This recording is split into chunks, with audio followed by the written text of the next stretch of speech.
का कार्यक्रम पहले से तय था। उससे पहले बीजेपी के सभी बड़े नेता पहुंच गए अवंतीबाई प्रतिमा जी की माल्यार्पण करने सर।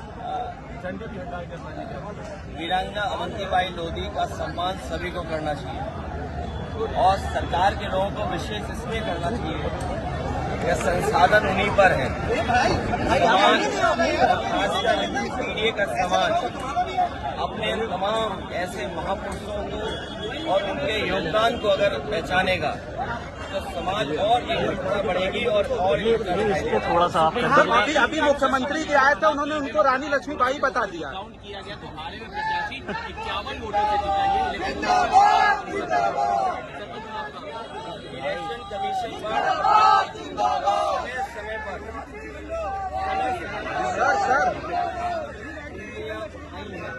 थोड़ा नीचे करो। और चाहे वो प्रधानी का चुनाव हो, विधानसभा का चुनाव हो, लोकसभा का चुनाव हो या अन्य चुनाव हो, ये इलेक्शन कमीशन की जिम्मेदारी बनती है कि निष्पक्ष चुनाव हो। निष्पक्ष चुनाव के साथ साथ इलेक्शन कमीशन की इंस्टीट्यूशन में लोगों को और भरोसा बढ़े।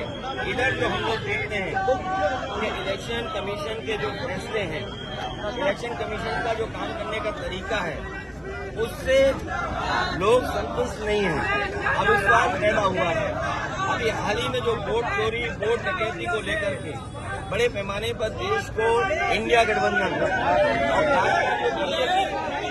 अन्य दल है, उन्होंने कोशिश की और उसका परिणाम ये हुआ कि सुप्रीम कोर्ट को भी उन बातों को मानना पड़ा जो विपक्ष कह रहा था।